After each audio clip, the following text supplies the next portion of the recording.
5 secretos sucios de la Iglesia Católica.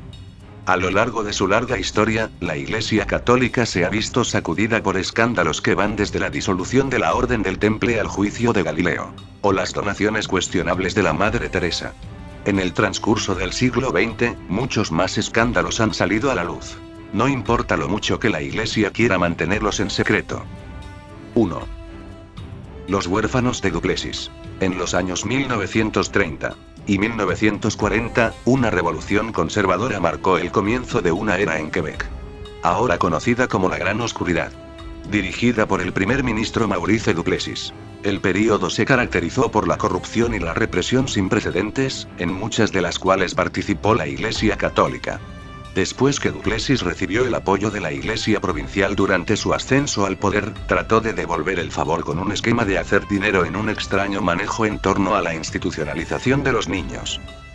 En ese momento, los subsidios federales para hospitales mentales eran mucho más grandes que los que recibían los orfanatos, que eran en gran medida responsabilidad del gobierno provincial. A partir de la década de 1940, el gobierno de Duplessis, en colaboración con la Iglesia Católica, esta última con el control de la mayoría de los orfanatos de la provincia y hospitales mentales, comenzó a diagnosticar sistemáticamente a los niños huérfanos con diagnósticos de enfermedades mentales que no tenían. Como resultado de estos falsos diagnósticos, los huérfanos fueron enviados a instituciones psiquiátricas, las que clasificaron para un mayor subsidio federal. En algunos casos, los orfanatos se vaciaron después de que sus niños fueron declarados mentalmente incompetentes. A continuación, el orfanato se convirtió en un manicomio, por lo que la Iglesia Católica podría hacer más dinero de los subsidios. Alrededor de 20.000 niños fueron diagnosticados erróneamente y encarcelados de esta manera. Para empeorar las cosas, muchos de los huérfanos no eran huérfanos exactamente, sino que algunos de ellos eran simplemente los hijos de madres solteras llevados a la fuerza a la custodia de la Iglesia, que veía mal la existencia de niños fuera del matrimonio. Luego de ser ingresados, los niños estaban sujetos a una vida de pesadilla que incluía el abuso sexual, la terapia de electroshock, y lobotomías incluso forzadas.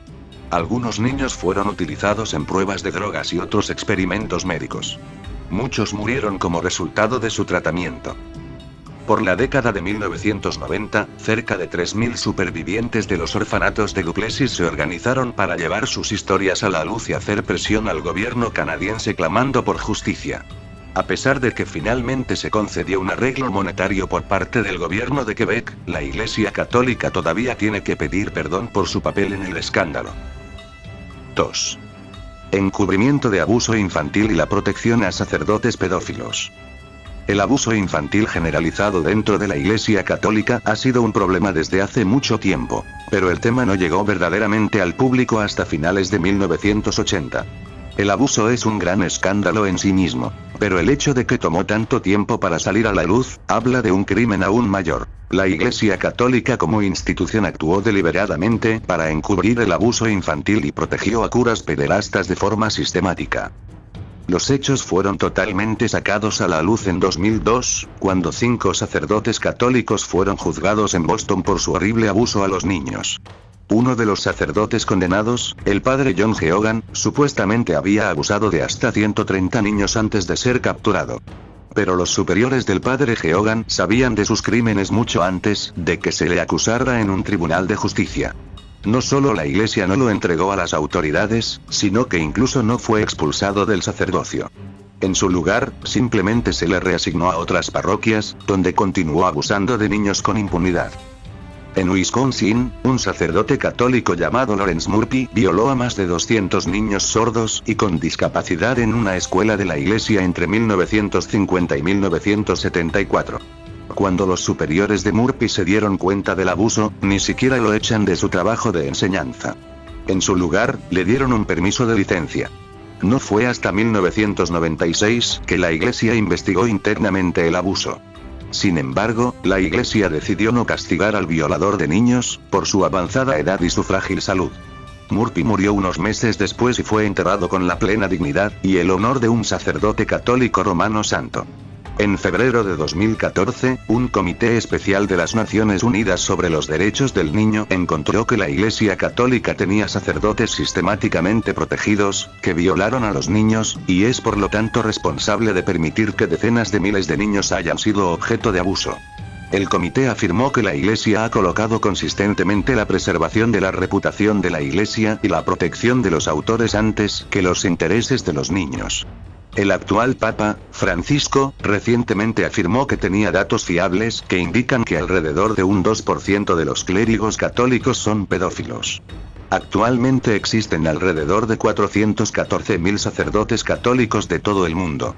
Así que de acuerdo con el mismo Papa, se estima que hay 8.000 sacerdotes pedófilos que trabajan actualmente para la Iglesia Católica. 3. Rutas de escape clandestinas nazis. Al final de la Segunda Guerra Mundial, muchos criminales de guerra nazis intentaron huir de Europa para evitar ser procesados.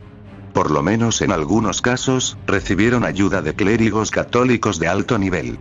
En diciembre de 1944, la Iglesia permitió a un obispo llamado Alois Udall visitar a los prisioneros nazis mantenidos en campos de retención aliados, presumiblemente por razones religiosas.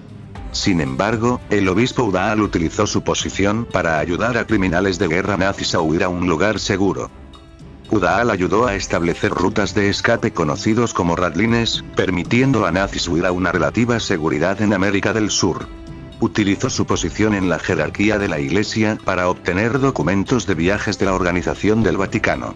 A varios nazis de alto rango se les entregaron pasaportes del Estado Vaticano, lo que les permitió que se disfrazaran como sacerdotes.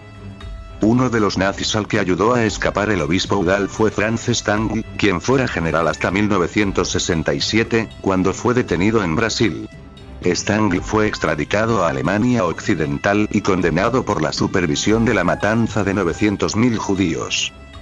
Mientras tanto, un grupo de sacerdotes croatas que operaban en un seminario católico en Roma, establecerían una ruta de escape que ahora se conoce como la Radline de San Girolamo.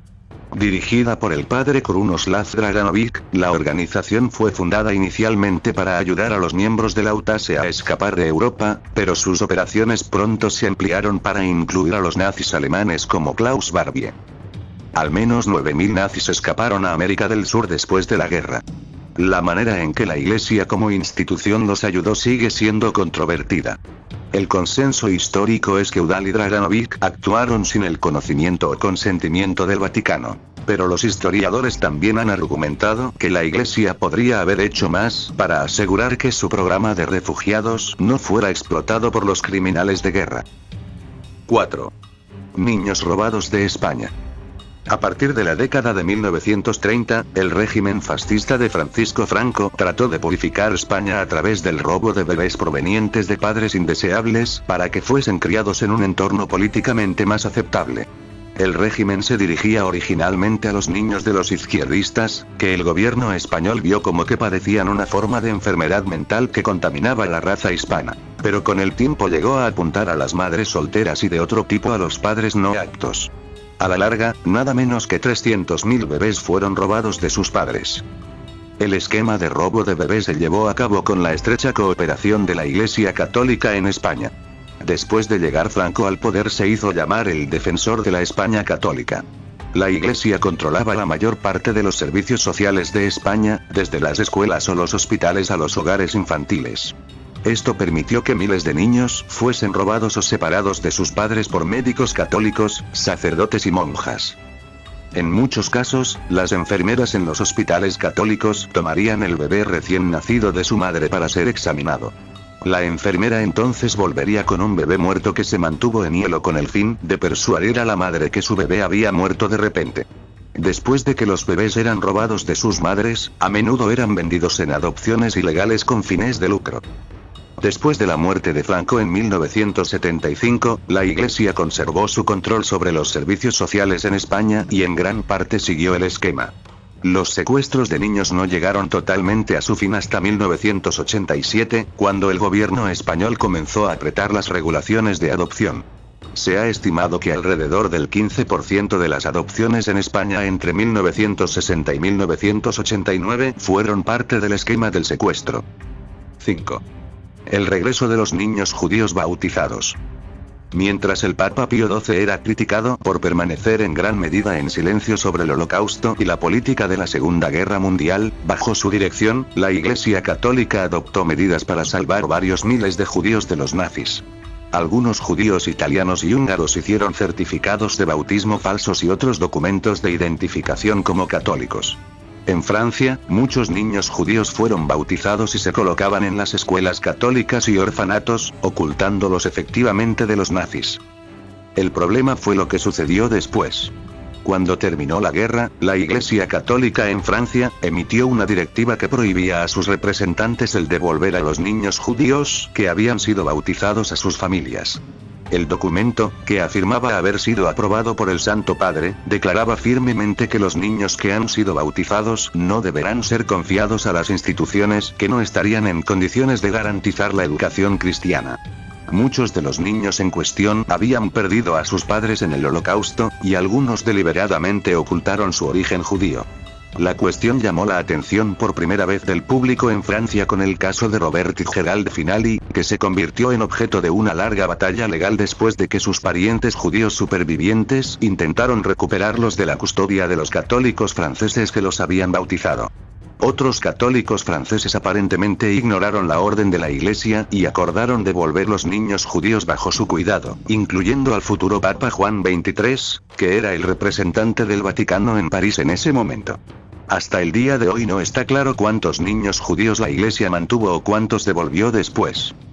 Y ahora, que empiece la confrontación. Deja tu opinión en la caja de comentarios. Y ojalá sea un debate con argumentos y de respeto.